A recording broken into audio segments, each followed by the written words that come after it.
This Sunday morning, as we continue our team coverage, tracking Henri, now a tropical storm, and new information. 10-12, what'd I say? 12. Oh, God, I wish it was 12-12. It's 10-12.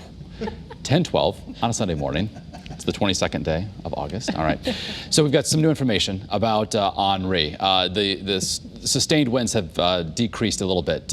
We're down to 65 mile an hour sustained winds. It's moving to the north-northwest at 14. So down 5 miles an hour in max sustained winds, but then also down a couple miles an hour in its forward speed. Early this morning it was 18, then it came down to 16, now it's down to 14. So as expected, it's weakening as it's heading toward the Rhode Island border, but also it is slowing down in its forward speed. So we're still anticipating it to make a landfall here in the next couple of hours, say noon, 1 o'clock, along the coastline of Rhode Island, and then make its way throughout eastern Connecticut very slowly before lifting later tonight into western Massachusetts. And it's going to take some time to exit the region. It won't be until Tuesday that we'll get drier weather. We'd still anticipate some tropical downpours tomorrow and perhaps even some thunderstorms. So a sign that the storm is ramping up. Not only some heavy rain has been working across Connecticut, but the wind is really starting to increase. Look at the most recent wind gusts from Groton, now up to 45 miles an hour, and we have gusts up to, if not over, 30 miles an hour in some locations along the 91 corridor. So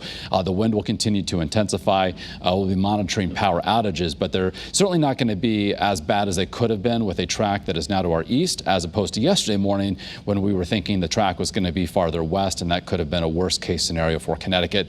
So if there's any silver lining, that is certainly it. So we are talking about the rain and the wind picking up. That is currently happening now. It lasts through early this evening. We could see 3 to 6 inches with much more in localized areas. So that's going to lead to that concern for flash flooding.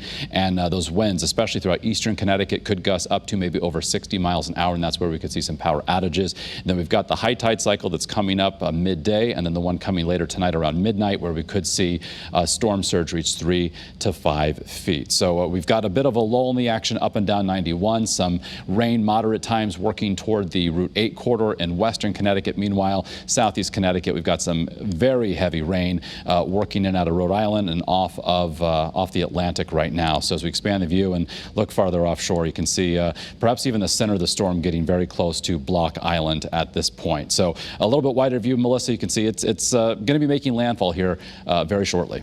Yeah, that's right, Mark. You can actually see the center of circulation just south of Rhode Island, right in through here, setting its stage on coastal Rhode Island between, let's say, Point Judith and Westerly, somewhere in that area. Of course, many of you vacation there, perhaps even have second homes there, a very popular beach-going area. So we will be watching that landfall happening not too far off from where we are right now. So we're watching it closely. And as you can see, that rain is filling in southeastern Connecticut. We've seen about 3/4 of an inch of rain in the Groton, New London area so far. Other areas have seen about a 1/2 inch of rainfall, where we've seen some of those heavier rain bands move on through, and they will continue to fill on in and intensify as we go through time. And as Mark mentioned, we have two high tide cycles that we're worried about, one around midday today and then another one around midnight tonight. Storm surge could be 3 to 5 feet above normal. The good news is we have northerly winds right now across the state, so that will help things out a little bit. But as our winds shift, we're going to monitor how things evolve in terms of the coastline, storm surge, and coastal flooding. All right, so futurecast winds. We've seen so far the highest gust, it's up to 45 miles per hour, yes, right? That's our highest gust we've seen in the Groton area so far. And as we go through time here, we will continue to see the strongest winds in the eastern part of the state. 40, perhaps 50 mile an hour winds. We could see some isolated gusts around 60 miles per hour.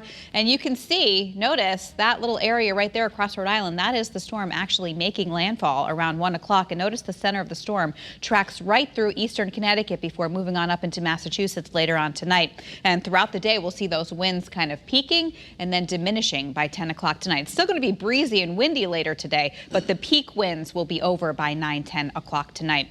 Now, in terms of futurecast, Scott, this storm is really going to be with us for a while today and even tomorrow, some heavier rain bands. That's right. And we're going to be working for you tomorrow. Melissa and I will be joining you in the morning with probably Mark Dixon. We're going to drag him in as well. Are you coming again tomorrow? I certainly can. Certainly can. I'm here. He's here for us.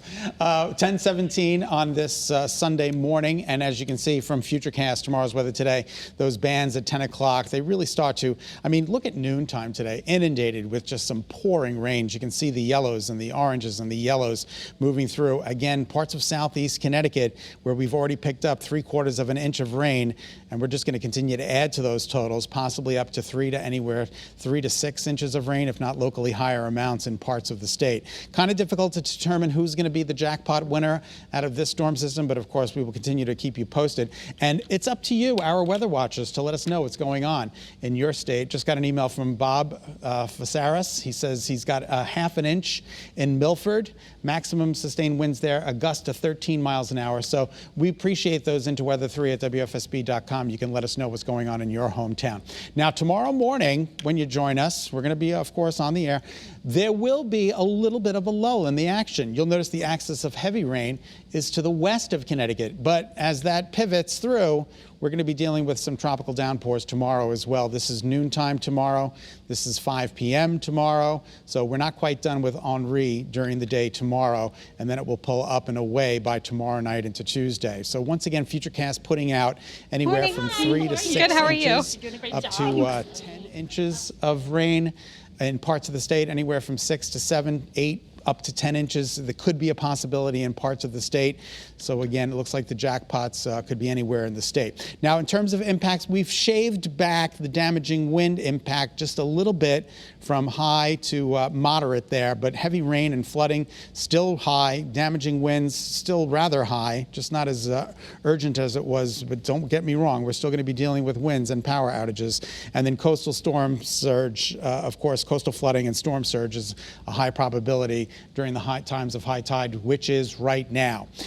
There could be an isolated pop-up tornado, although the Storm Prediction Center has shaved us back from the marginal risk category, which is some good news. So you'll see it here on our severe weather threat. The marginal risk category level 1 is for portions of Massachusetts and southeast, and for all of Rhode Island, southeast and northeast portions of Connecticut. We've got some iCams for you, stores. You can see the rain coming down there. It's just starting to fill in stores, so you guys are going to be under some pretty heavy rain within the next 15 to 20 minutes. There's our Torrington iCam. You can see a couple of people venturing out in the rain, and boy, is it windy at Bradley. You can see those leaves shaking around with that wind gusting in excess of 20 to 25 miles an hour there. Waterbury, also very wet this morning. You guys are actually coming out of the rain within the next 10 to 15 minutes, but you'll be back in it, don't worry, as these bands continue to move across the state. New London, pouring. As you can see there from our live iCam in New London, it is just absolutely pouring. And we'll take a look at the temperatures right now. It is tropical out there this morning. We're supposed to be at about 62. Instead, we're at 72. Take a look at Groton, Chester, Norwich, Willimantic, 72, 75 in New Haven, 74 in Bridgeport. Not only that, but the dew points are in the upper 60s, low 70s, a 70-degree now dew point at Bradley. So it's downright tropical out there. So as we move you through, if you do lose your power, you're going to want to make a friend that does have power with air conditioning. Because as you can see, we've got another heat wave headed in our direction. This will be the 4th heat wave of 2021 as the temperatures approach 92 on Tuesday, Wednesday 93, Thursday 93. Not only that, but the humidity is going to be with us, and then as showers and thunderstorms roll through Thursday, and that'll knock the heat back for Friday into Saturday. But again, Tuesday, Wednesday, Thursday are going to prove to be downright hot. Temperatures along the shoreline are going to be in the mid to upper 80s. So it's going to be a very hot time frame from Tuesday through Thursday. You got to brace yourselves and get ready for some heat that's rolling into the state.